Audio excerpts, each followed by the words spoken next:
Hello, everyone, and welcome to Trade and Tariff Tuesdays. We're back with another edition of Avalara's webinar series discussing the Trump administration's tariffs and their impact on trade compliance. If this is your first time, welcome. If you've been with us before, welcome back. My name is Jasmine O'Keetsey, and I'll be your host. Here are a few housekeeping items before we get started. We'll start with a disclaimer that Avalara cannot provide legal or tax advice. On your screen is our safe harbor policy. Please take a moment to review. We are recording today's event, so if you want to listen again or share it with a colleague, you'll receive the recording within 24 hours.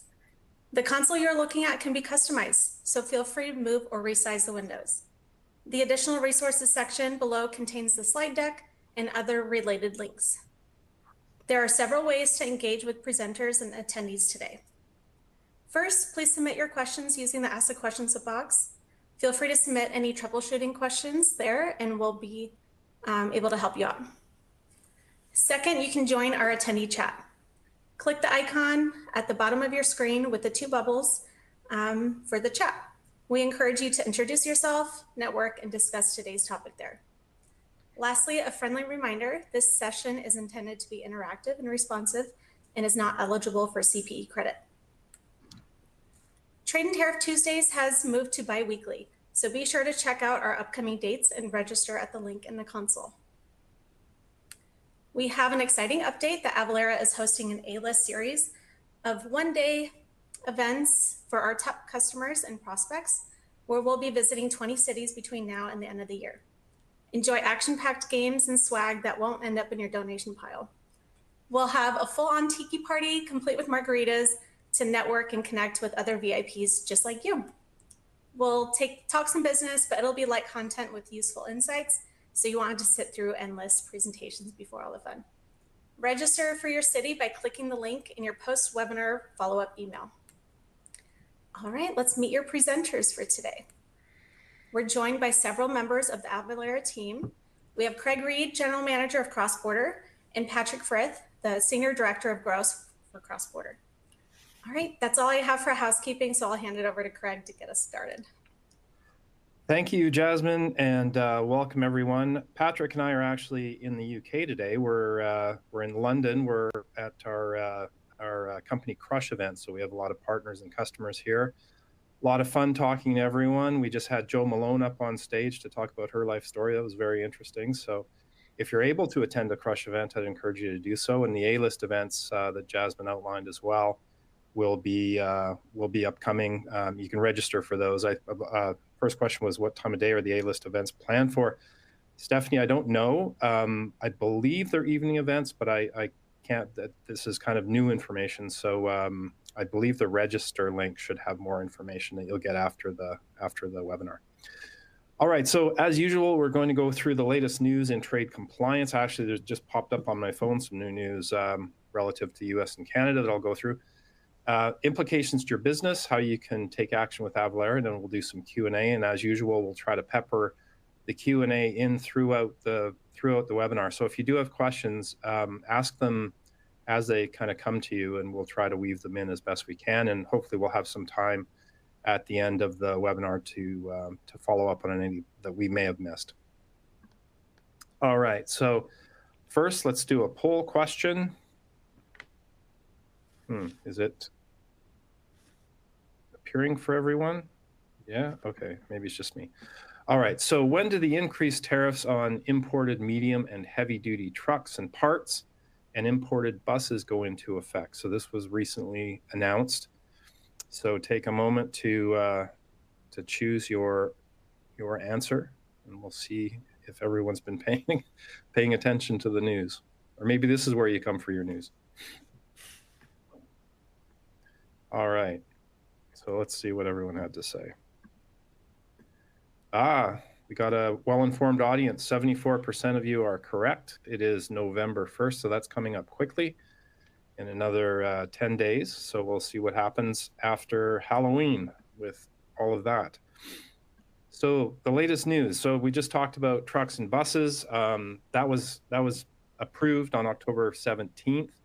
And as we just talked about, goes into effect on the 1st. So that'll be 10% for imported buses, 25% for medium and heavy duty trucks. Interesting stat about Indian exports. We talked about India going up to 50% in response to them buying Russian oil.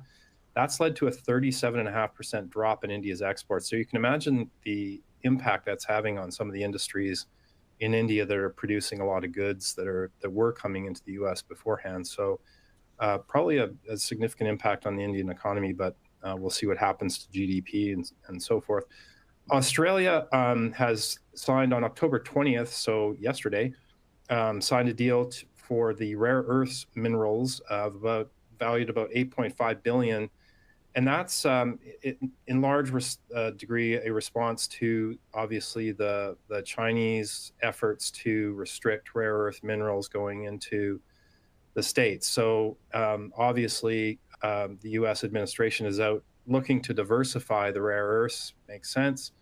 That's a lot of leverage that the Chinese government has with the rare earths. I believe 90% of rare earths are refined, not mined, but refined in China. So a pretty significant amount. HTS US revision 25 has just come out on October 14th. So this is a brand new HTS schedule. So what that means, folks, is that our good old friend HS codes or HTS codes coming into the US are changing. They're being updated. So that means that if you've previously done your HS codes for the US, they may be incorrect or they may have changed. So you need to make sure your HS codes are correct. We kind of hammer on that point all the time when we're talking through these webinars.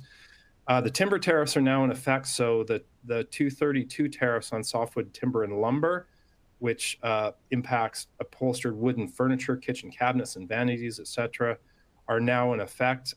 As I've mentioned beforehand, I live in Toronto, and there's been a lot of news about how that's going to impact different companies across that industry that are bracing for a pretty significant impact due to those tariffs.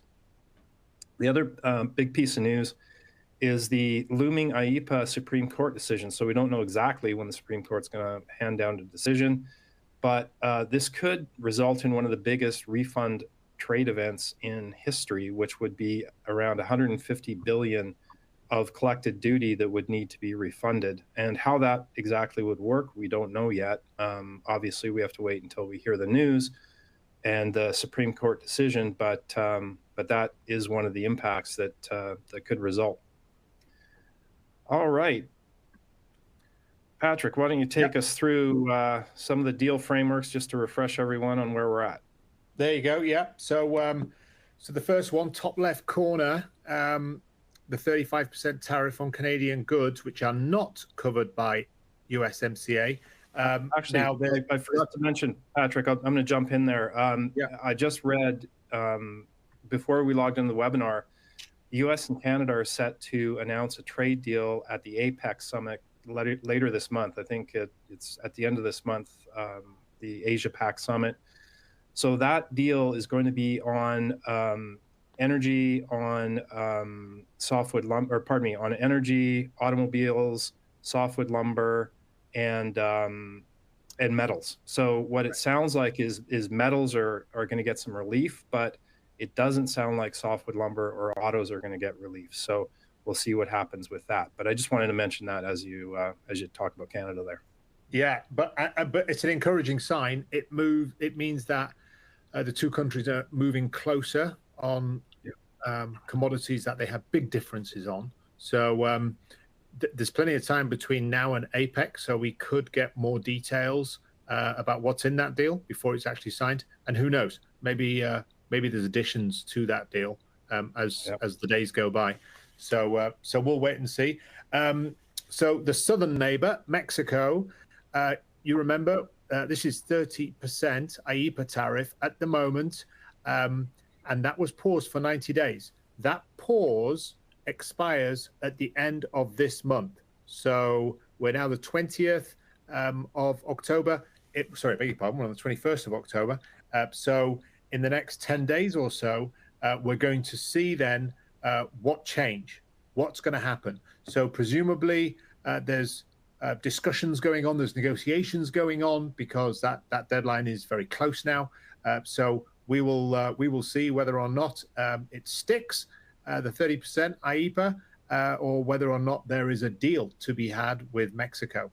Switzerland, we've mentioned this before, they had negative movement. The proposed on Liberation Day was 31%. It ended up being 39%. Going south now to Brazil, that's still stuck at that 50%, even more on certain items, a further 10%, and an exceptional tariff on beef. So that's 76%. So Brazil still hasn't managed to get themselves over the line with the deal. We'll have to see how long that goes on for. The EU, that's that 15%. However, the 50% remains on steel and aluminium. The UK, if you remember, that was the first deal that the US did with a foreign country. That was a 10% tariff, and 100,000 vehicles as a quota can be imported at the reduced rate before the higher rate kicks in. India as well, Craig just mentioned it, because of the Russian oil, they're going to suffer with that 50%. And already it's having an impact on trade between India and the US. You saw the figures on the previous slide.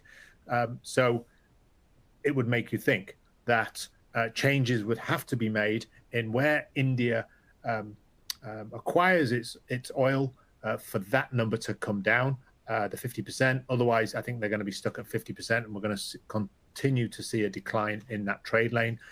China, so that one is getting close. Remember, it's held at 30%. There was news over the weekend that it could go up to 100%. That would suggest that there is no deal in sight because it's threatening language. We'll have to see that. So the 10th of November is just around the corner. That's before Thanksgiving. So we could, in the next Trade and Tariff Tuesday or the one after, we could have some big news on China and the further impact on that trade lane, the biggest trade lane in the world. And Vietnam, we've mentioned that before, at the 20%, but is threatened with 40% should there be evidence of transshipment, primarily from China down to Vietnam and then across over to the United States. Japan successfully got their 15%, well done. Taiwan successfully got their 20%, and Indonesia as well, which has allowed for the flow of US goods into duty-free, 99%, into the US from Indonesia. And what we've done, and this is more for you to download when you get the follow-up packet after the webinar, we've actually listed all those countries in alphabetical order. We realized that the previous table wasn't particularly easy to look up. So we've done a lookup table. You can see there on this slide on the right-hand side, there's plenty of links for you to follow country by country the tariffs. So I'm not going to go through all these. I've just went through them all on the map before. But there you go. We're making information more consumable, easier for you to reference when you go about your day-to-day business at work. Okay, so because of that, the dust is beginning to settle. We're seeing there's still a few deadlines that are coming up, primarily Mexico and China, but we are already seeing the impact on these tariffs, and it's now become a very competitive landscape. You can see that on the chart on the right-hand side. You can see where some tariffs are extremely high, and of course that impacts the cost of that particular commodity when it comes into the United States. You can see them listed there. We've talked about them for weeks now: China, India, Brazil, Switzerland, and Canada.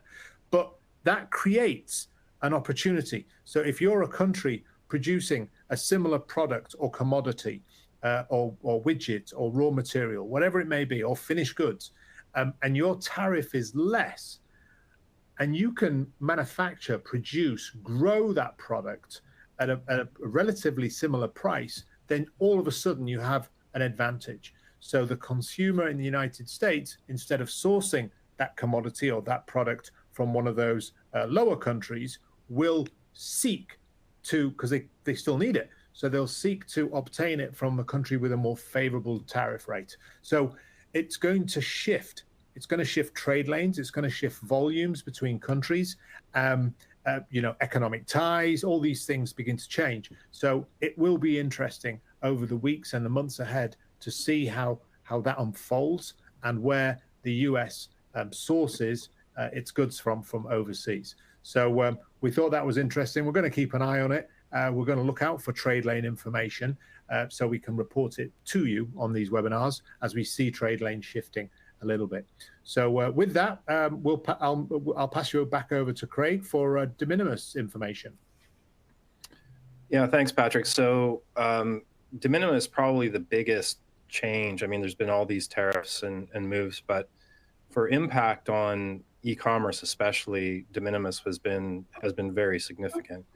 On the chart on the left, unfortunately, for some reason the legend isn't popping up, but for reference, 2016, that's when the de minimis rate, or the value at which duty and tax begins to become payable, or duty in the US case, was a fraction of what it became in 2024. And that's because that's when it changed. So it went from $200, which was the previous de minimis rate, went up to $800. That was under the Obama regime, or under the Obama administration, pardon me. In 2024, you can see a slight blip there, but in 2024, it went up to 1.5 billion parcels. So that's 1.5 billion shipments that are coming in primarily through the postal network without any duty or tax applied. What that meant, though, too, is that there was no screening of those goods, and that's really what the government has been saying, is you know, that it is, you know, lost my train of thought here because Clarissa said, both of you guys look like you're drinking alcoholic beverages. But you completely derailed me, Clarissa. It is actually water, but it does look like a. I'll grant you that. This is what they serve in the hotel in London. It's Aqua Libra, and it's in a can. And I thought it looks like a hard seltzer. When I walked in and I saw 6 cans on my counter, I thought, oh, that's very generous of the hotel. And then I realized it's Aqua Libra. That was funny. So yeah, so those 1.5 billion parcels are not getting any kind of scrutiny or screening, and that's really what the administration is saying, is these things need to be tracked. We need to know what's coming in the country. We need to know that we don't have fentanyl precursors and all these other things that are coming in. So that was the reason. It was actually a bipartisan bill, or part of it was supported by both parties, removing the de minimis. So you know, it had widespread support. So now we're sitting in a place where de minimis is gone. So low value shipments are now subject to applicable tariffs starting at 0. And it can range from $80 to $200 per item if it comes through the postal stream. Because remember, most of these were coming through the postal stream before. And posts around the world, Patrick and I were recently at the UPU Congress in Dubai. They're all scrambling to try to catch up to what's going on and getting their shipments moving again. So now there's, you know, not just the duty, but there's additional reporting requirements. They may require formal entry. So it's really changed things considerably, especially in the postal sector, and they weren't ready for it. So it happened very, very quickly and caused a fair amount of disruption, which I think we cover on the next slide here, Patrick. Yeah, sure. So duty-free clearances have gone. So if you remember Type 86, ECCF, all those CFS clearances, all those duty-free clearances have gone. And now you're left with 2 options. You've got 3, actually, for commercial shipments. So shipments that move through carriers. Think FedEx, UPS, DHL, Purolator, however you're shipping into the US. You've got 2 choices. You've got Type 1 and Type 11. Type 1 is formal clearance. This is anything over $2,500. So typically that would be a B2B movement, okay, from one business to another business, a vast quantity of particular items to go into a warehouse. Type 11 is informal. So this now captures what was covered beneath that de minimis level of $800. So 2 different types of clearances. 80% of the information is the same. There's a little bit more information required on Type 1 because it's formal value. But for both clearances, either clearance, they both need a 10-digit HS code. Okay, so that one of the four horsemen, remember we go to the four horsemen a little later on, is the HS code, and your products need the US HS code. You can't be sending the 6 digits because the broker will have to add the additional 4 digits. If there's no further information, they're going to have to make an assumption, which will mean you're paying the wrong duty, an incorrect amount of duty, maybe too much, maybe too little, but incorrect nonetheless. And the postal clearance, there's duty to be paid on those as well. And that is currently calculated at the IEPA rate. So if you're sending something made in Germany, country of origin Germany, from Germany to the US, and you're using Deutsche Post to send it over to the US, it will enter the US, but when it clears, you'll need to pay the IEPA rate, which of course, remember, for the EU is 15%. So that is the duty rate, which is set by the post office. That is going to be reviewed in February, but at the moment, those duty rates are based on IEPA rates. So there's no avoiding duty now, whether it's postal, whether it's commercial, there's no avoiding duty. That is the big impact on de minimis, and the CBP are collecting on it. They are. There's no exceptions apart from humanitarian goods, but other than that, there's no exceptions. Any commercial goods, any goods for resale, any goods that you're moving across into the United States, they are going to attract duty. And to get the exact duty amount, you need that HS code, critical in the clearance process for the United States. Now, it hasn't avoided legal attention.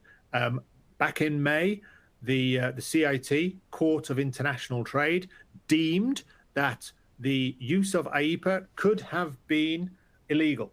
So that ruling did not change a thing. IEPA was still applied and is still being collected by CBP. So, but it was filed, and then it has moved subsequently through the courts, as it does in the US, that fine legal system in the US. It moves through the courts, and it has now ended up at the highest court in the land, the Supreme Court. We are expecting a final decision on that towards the end of October. So we're 10 days away, early November perhaps, so 10 to 14 days away from a final decision on that. And as Craig said, undoing all that IEPA calculation and collection is going to be an enormous administrative task. So we will have to, not to say that that changes the decision, of course, not at all. But should it be deemed illegal, the application of IEPA be deemed illegal, then it will result in that enormous administrative task. Should it not, though, however, IEPA will continue. We don't know. There's no crystal ball here. We've no idea which way this will go. So stay tuned to Trade and Tariff Tuesdays, because as soon as we know, we'll be letting you know on the next webinar. We'll move on to implications to your business. Yeah, let's continue on here. So Patrick mentioned the 4 horsemen, or the 4 puzzle pieces of global trade. We harp on this all the time because it is really important that you understand these things if you're doing any kind of global trade. The first is de minimis exemptions. We talked about the de minimis in the US at length, moving to 0. However, there are other countries around the world that not only have a 0 de minimis, but have a higher level of de minimis. So Australia, for example, is 1,000 Australian dollars.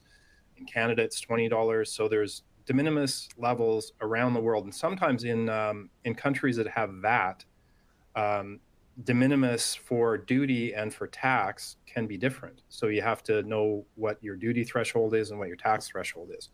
So you need to know your de minimis exemptions. Secondly is country of origin. And we get this all the time. Country of origin is often confused with country of shipment. So where it is shipped from is not the country of origin. The country of origin, there's more complex definitions depending on the country, but the short version of it is that it's where the vast majority of the value of the good was added. So think of it that way. Or the good itself was transformed into something else, which is usually, increases its value. So country of origin is where it was made. It's not where it was shipped from. So keep that in mind. Tariff code classification, probably the most important of the 4 horsemen. So these are what are commonly in the industry referred to as HS codes. This is a numeric code that describes the type of good. Every country is common for those things up to 6 digits. So it's a 6-digit code that describes all manner of goods from animals to electronics that cross borders. But the tricky thing is that every country in the world appends more digits because they want to track specific things about specific goods coming into their country. So typically it's an additional 4 digits, but it can be 3 or 6 depending on the country, but it's usually a 10-digit code. So think of it that way. All of the countries around the world have a different version of this tariff code that you need to be aware of. And there's 20, give or take, depending on the country, around 20,000 of these codes that apply to all manner of goods. And the way to think about this is, and the way I usually describe it, is like an Excel table or an Excel spreadsheet. So the tariff codes, the numeric codes, the descriptions of the goods are the rows. The country of origin, or where it was made, are the columns. And the intersection of those two things, or the cell, is the duty rate. So that's why it's so important to understand your country of origin and your tariff code classification. And then lastly is declared value. So there's been a lot of news, especially with folks trying to do B2B2C, of monkeying with declared value to try and lower their duty obligation. Obviously, because it's a percentage, if you declare a lower value, you're going to pay less duty. CBP are very aware of this if you're importing into the US. Other countries look out for it too. If you misdeclare value, you are running a risk of getting fined or worse. So make sure that you declare value properly. So again, de minimis exemptions, country of origin, tariff code classification, declared value, all of the key components that you need to stay compliant. So make sure that you have that information for your business if you're shipping across borders. All right, so some news, just kind of flipping the page here. We like to pick out little things that we see from time to time, just kind of highlighting what's happening and how companies are responding to the changes. IKEA, only about 15% of what they sell in the US is made in the US. So with all of the new tariffs kicking in, the 25% on upholstered furniture, 10% on wood and timber, think about IKEA products, that's what it is. So they're going to be forced to raise prices. And their answer is not just raising prices, but to do more US sourcing and some promotional activity. So IKEA's response is going to be interesting to track over time, the impact on them. Companies globally have flagged more than $35 billion in costs from the US tariffs heading into the third quarter earnings. Many of them are lowering their forecasts as these new trade deals take place. And there's a lot of uncertainty. Actually, there's a lot of companies who have suspended guidance for that reason and just said, look, we don't know because we don't know where things are going to end up. So it'll be interesting to track that. One of them, Stellantis, actually, and again, I mentioned them in Canada, go Jays go, by the way, is just announced a $13 billion investment in US manufacturing over the next 4 years. They actually shut down a plant in Canada, and that is pretty big news in Canada. So they're shifting some production from Canada to the US as a result of the auto tariff. So, if you're the US administration, you can look at that and say, well, it's having the desired effect. Obviously knock-on effects for other countries, but from a US standpoint, it is having an effect, both good and bad. All right, Patrick, some steps that companies can take to remain resilient.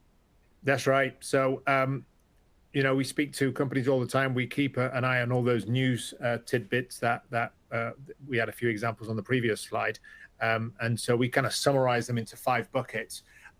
First and foremost, what we're seeing in the market is organizations, companies exploring the diversification of carriers, but more importantly, the sources of supply. So Nike, you may remember this, Nike earlier on in the year were looking at a $1 billion impact on tariffs, just tariffs, on tariffs added to the price of their goods because 16% were being manufactured and imported from China for the US market, footwear. So they have now made the decision that in 2026, next year, they're going to trim that number down to single digits. What does it mean? It means they're going to move manufacturing to another country, a country which has negotiated preferential trade agreements with the US. Remember that chart? right at the very beginning of the presentation, there was countries on there like Vietnam, for instance, has got a much lower duty rate. So it would make sense if you can source your widgets or your raw materials or your commodities, whatever you're consuming here in the US, if you can source them from a country which has got more favorable rates, then that is the way to go. It's a legitimate way to go. The trade lane will shift from China to the US to wherever to the US, and you, as an importer, you will, or as an exporter, you'll enjoy the benefit of that reduced duty. So that is primarily what we're seeing, and we call that tariff engineering. So the ability, and you can use our tools for this. You can compare one country to another, and you can see what is more favorable. As long as you get the same product, same quality, same grade, and you can source it from elsewhere, then why wouldn't you? Yes, you do have to change your shipping lanes, but arguably that is a better way to go than continuing with high duties from the country of origin, which doesn't have the favorable rates. Automating global trade compliance. We just did a quick study earlier on. All of 2024, there were 60,000 tariff changes in the US. That's an average year. Okay, nothing particular. This year to date, and we're still in October, it is over 600,000 changes. So it's difficult to keep track of 60,000. Keeping track of 600,000 is impossible. You can't put it on a spreadsheet. You can't put it in a program. So you have to automate your global compliance, and because technology can keep track of it far better than any department or any individual within a team, because there's just been the sheer quantity of changes. Work with the broker. As I mentioned earlier on, there's no duty-free clearances anymore. If your goods were coming under that de minimis $800, then you have to now choose type 1, type 11. Choose wisely, speak to your broker, what's appropriate for you and your business and your commodities. So we're seeing that activity. And of course, ensure that your product details are compliant, they're within the guidelines. CBP are not messing about. This is a law. A law has been passed. It is being enforced. So there's penalties, there's fines, the loss of licenses, even criminal charges for those who break the law. So ensure that all your details, product details, which includes those HS codes, ensure that they're all compliant. And then this window's closing, but we saw a lot of organizations over the summer who were stockpiling inventory here in the US, taking advantage of those pauses, those 90-day pauses, particularly from China and from Mexico. But remember, the Mexican window, that closes in about a week's time. China in about 2 weeks' time. So those windows are closing up now.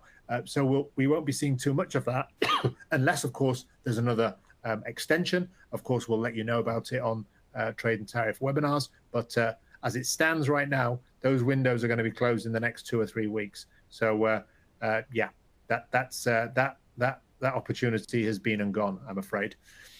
Okay, Greg, on to the next poll. Yeah, let's do another poll. So how are you planning? We do this every week, so it's always interesting to track how folks are changing over time. So how are you planning to adjust your supply chain? Are you diversifying your suppliers and manufacturers, switching to local, investing in new trade technologies, rethinking your redistribution strategies, or something that we didn't list? You can select multiple of these. So please go ahead and select these. As you were talking, Patrick, I was thinking that the mantra for manufacturing used to be just in time, right? Just in time delivery of parts from suppliers. I think now it's going to be resiliency and having supply on hand so you don't run out. Yeah, especially as these, if you get a surprise that crosses the headlines. Let's see what everyone said here. Okay. Oh, did we have? I'm not seeing any numbers. Are you seeing any numbers, Patrick? No, we're still on the voting page. So I think. No, did it not click through? Yeah. Oh, no. No, yeah. It was. Oh, yeah, it didn't record, unfortunately. That's the first time that's happened in 31 webinars. Yeah, that's strange. Sorry about that, folks. Well, let's try it again, actually. Let's see if we can do it again. Oh, actually, no, there we go. Yep. I don't know what happened there. So 48% of you diversifying or switching to local. So that's what that's really the shift that we've seen. When we first started doing this, I don't know yet was the most popular answer. Yeah. So you know, investing in new trade technology has stayed pretty stable, but diversification, switching to local and rethinking your distribution strategies has obviously, as Patrick mentioned, you know, the can't say it's stabilized, but things have started to settle down a little bit where there's a little more predictability. So those results make sense. Okay, on a related note, what are your plans for passing on the increased costs from the global tariffs on your goods? So are you passing it on to your customers by raising prices? Are you including a tariff surcharge?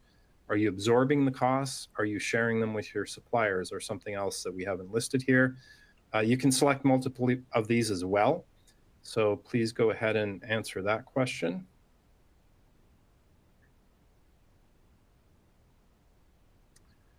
All right. Another few seconds. Sean asked a really interesting question. How much do you anticipate price increases due to supply and demand from companies sourcing products from countries with lower tariff rates? There was actually, we had a slide on that, did we not, Patrick, that showed that it would be, there will be a short-term blip of increased prices, and then it'll start to drop again as folks start to figure out new distribution strategies. I think it was around 12 to 14%, if I recall. Yeah, well, let's not forget the minimum it could be is, I'll continue answering, Craig, after you've finished. Yeah, sure. So, well, this is very interesting, and it's consistent with what we've seen when we talk to customers. And I think probably a lot of you are doing a combination of these things. So passing the cost on, absorbing some of the cost, and sharing the cost with the suppliers. Do you know what's interesting, though, is sharing the cost with the suppliers has been very stable at around 20%.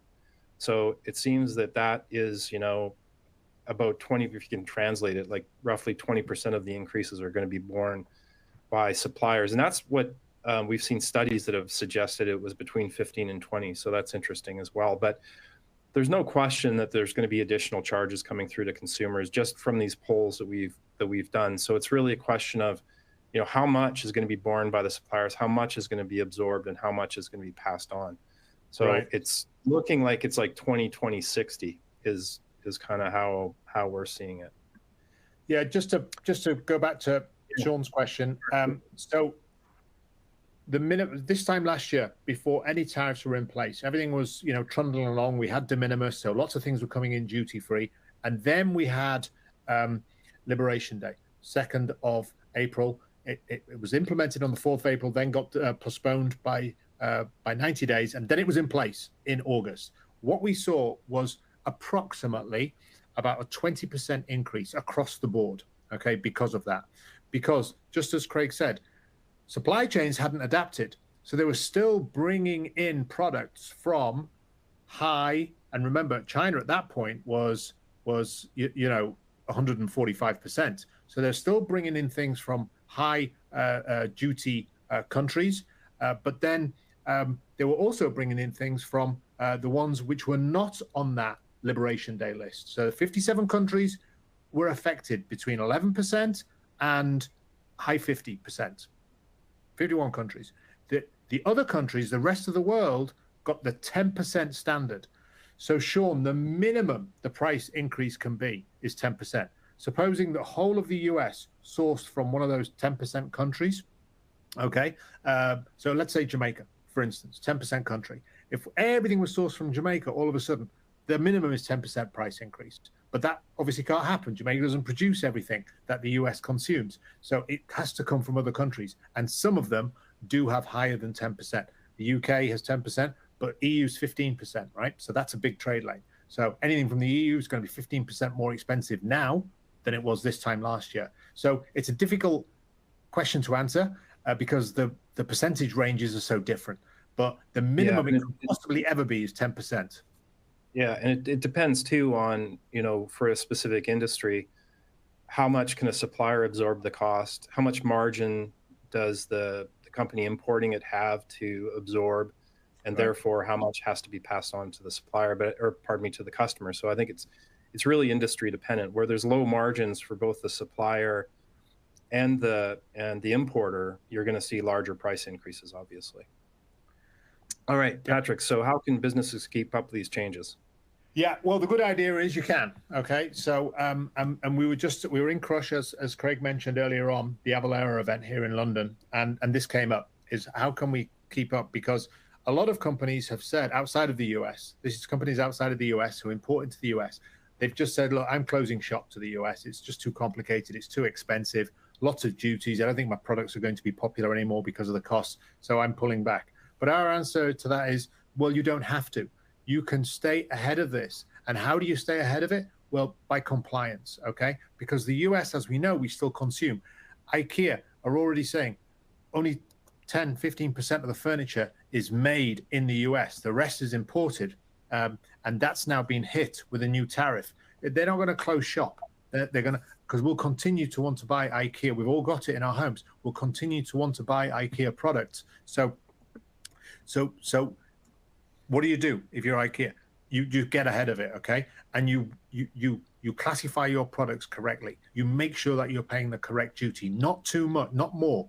You're not misclassifying the wrong HS code and you're paying more duty. That's the wrong thing to do. So be compliant, get the right HS code and pay the right amount of duty, and then either pass that on or absorb it, like Craig said. So that's staying ahead of it. You don't want penalties and fines for non-compliance, because you can lose your license, your shipments can get confiscated, the minimum they'll get delayed due to inspection. So be compliant.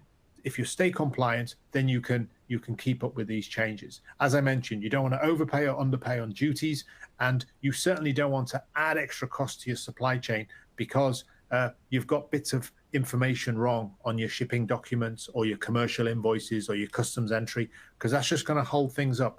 Customs are going to see, they're going to flag it, they're going to delay it, it's going to be a paperwork inspection, things have to be corrected, all that takes time, you've got to pay warehousing costs, all the rest of it. So yeah, as long as you stay compliant and get the information right upstream, things will sail through. Yes, the duties are going to be there, it's real, but the duties are going to, if the US wants to consume your product, then the duties are going to have to be paid. So the US is still a big market, of course, a huge market, the biggest market, and it will still consume. So as long as you stay compliant, you can stay relatively competitive in the market. So the answer to that is yes, you can stay ahead, but it's compliance.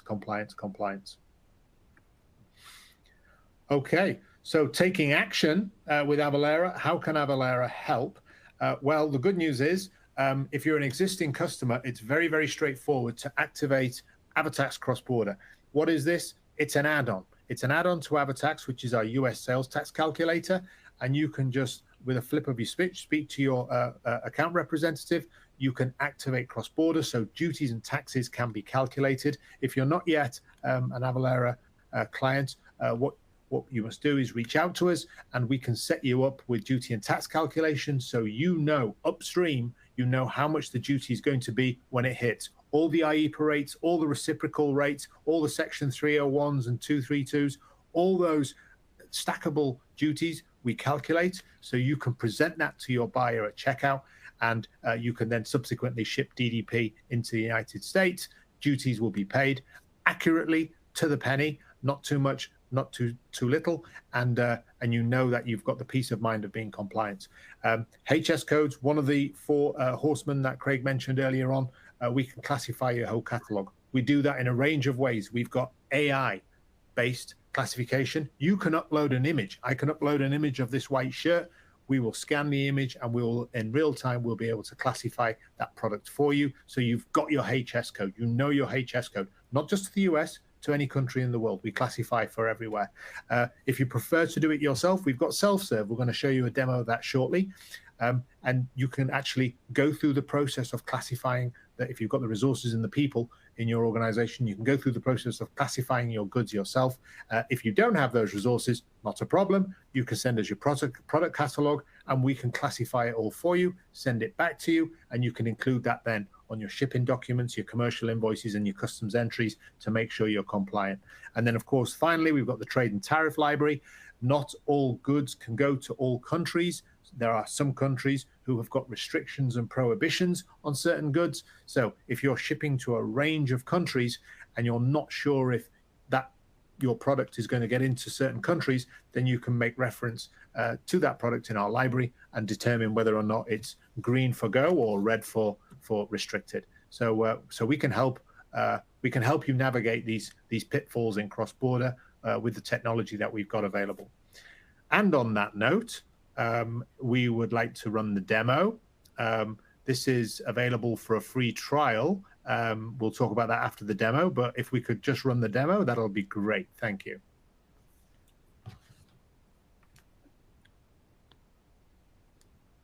Welcome to the Avalara Tariff Content Classification Tool demo. Take a tour to see how Avalara can help your business's global trade compliance. First, choose the country of import. In our example, we will use the US. Click to proceed.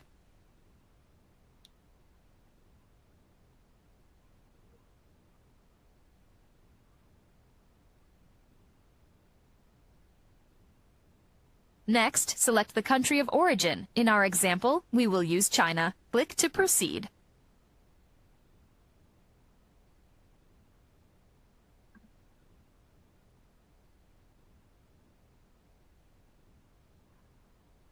Next, let's describe our product. Click to proceed.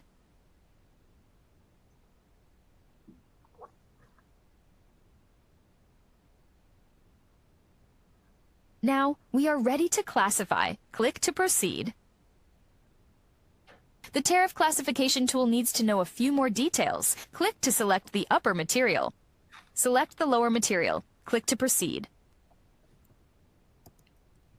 We've now reached an HS6. Click to drill down to reach the HS10. Since our product is a men's golf shoe, click to drill down.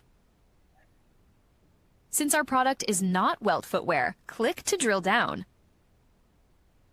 We have reached the HS8. Click to find the HS10. We have now reached our HS10. Click to see rate description. Here, we can see the total duty amount for this product. This totals 28.5% for the general rate, plus 10% for the preferential and additional duty rate, which totals 38.5%. This concludes the demo.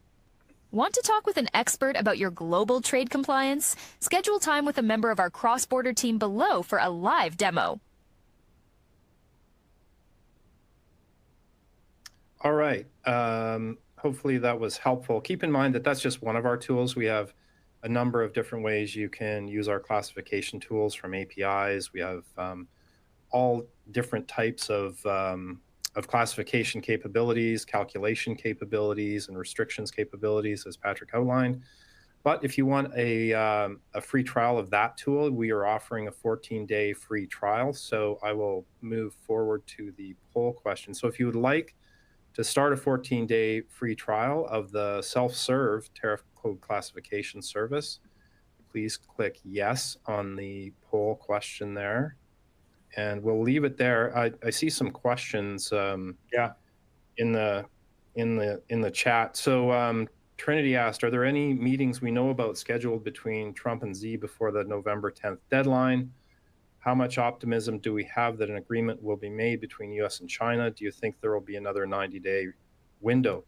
Well, it's just conjecture at this point. There's been some reports that Trump and Xi were set to meet at the APEC summit. Remember, that's the same summit where apparently there's going to be a Canada-US trade deal announced. We don't know. It's kind of been an on again, off again. So don't know if they're going to meet before then. So how much optimism do we have that there will be an agreement? I think there will be an agreement at some point. I don't think either country can afford not to have an agreement, especially with the situation with the rare earths. You know, that is a pretty significant negotiating lever that China has. So we'll see what happens, and whether there will be another reprieve, don't know. I mean, that's certainly been the history. There's been a lot of reprieves, but whether that continues to happen, we don't know yet. So unfortunately, can only give you our opinion there, but we will find out in short order. Well, just before we answer any other questions, if you want to talk with a Avalara expert about your global trade compliance, so not just our other classification solutions, our calculation solutions, etc., then please click on the poll question, and we'll make sure that we follow up with you and get your questions answered on how you can use our products for your business. So I'll leave it there. Any other questions there, Patrick, that you want to tackle? Yeah, Zarella earlier on sent one, a good question actually, about multiple shipping of a certain product. So in the example given, the product was coming from Switzerland. Okay, so we know that's 39% reciprocal tariff on top of whatever the duty amount is for the HS code of that product. It comes into the US, it then goes to Canada, and then from Canada back to the US. So the question is, how can we avoid paying tariff again and again and again on this item as it comes in and out of the US? Unfortunately, there isn't a way to avoid it. There is, you could import that product into a trade-free zone, which is duty-free. Okay, it's normally airside or on a seaport, and you hold it within that facility, and then you move it out of the country, so it never technically enters for commercial circulation in the US. Then it goes to Canada. You're going to have to pay Canadian duties. Remember, Canada has got a low de minimis threshold, about $40, I think. So if your product is over that amount, you're going to pay Canadian duty on its way into Canada. And then when it comes back from Canada, unless it has been substantially changed, it is still country of origin Switzerland.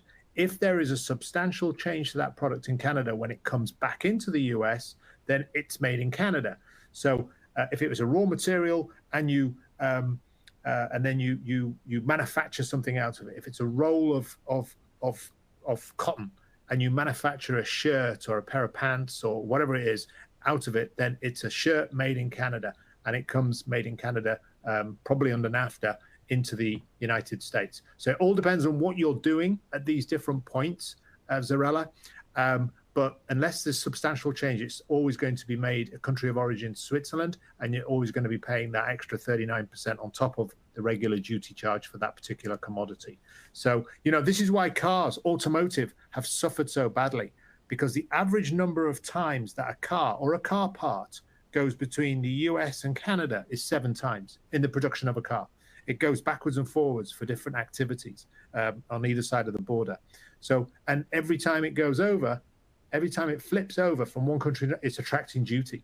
So, and this was why it was a $12 billion hit this year for car manufacturing, because of that movement across borders. So it's tricky, yes, I know, but again, if you follow the rules, then you can you can mitigate as much as possible.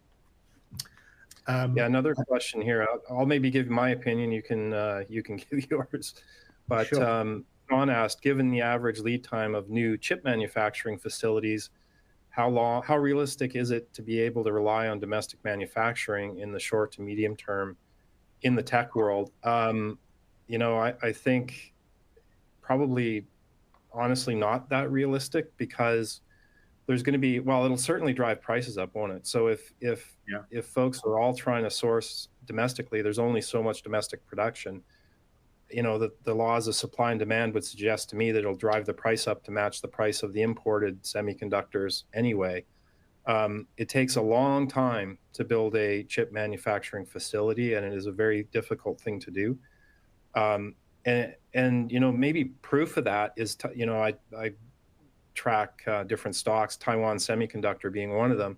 Their stock's actually been doing extremely well. So you would think that if the market would have figured out that if Taiwan Semiconductor was in trouble, or that folks were going to switch to local supply, that their stock would be pretty significantly impacted. It's actually been the inverse. It's been going gangbusters. So that would suggest to me that the market believes that no, Taiwan Semiconductor and companies of their ilk are going to continue to supply and chips as imports, not as domestic manufacturing. I don't know, Patrick, if you have anything to add to that, or you agree? You're absolutely right. Taiwan, remember, Taiwan, it got the 20%, right? So it was a lot higher. It was 32. They got a deal. It was 20%. So in the short to medium term, which is what you're asking about here, Sean, yeah, the chips from Taiwan, which produces about 80% of the world's chips, they produce wafers, export them all around the world. We're looking at a 20% increase, right? Until there's the plants, the necessary plants here in the US. So yeah, 100%, Craig. There's going to be a cost increase. So that means, the cost of a phone goes up. The cost of anything with a chip in it is a car, whatever, it's going to go up. Well, and I'd also be reluctant if I was a company looking to put a manufacturing plant in the States. With the lead time involved in doing that, you're talking years, right? So if that's going to happen, you could be looking at a different administration that changes the rules, or brokers different trade deals subsequent to this one. So it'd be really risky to invest in infrastructure if it's going to take 4 or 5 years to build it. Yeah. So all right. Well, I don't see any other questions. If there are no other questions, then I think for the first time in history, we are going to finish a little bit early. So thank you all for attending once again, and we certainly enjoy doing it. So we look forward to doing it again in a couple of weeks. So I'll leave it to Jasmine to take us out. Thank you. Yes, so we have plenty of resources down below, so feel free to take a look. You'll also be receiving a follow-up email with this recording today. I just wanted to close this out and encourage you all to check out our website for upcoming webinars. But thank you, Craig and Patrick, for the presentation today, and thank you everybody for joining. I hope everybody has a great day. Thank you. Thank you.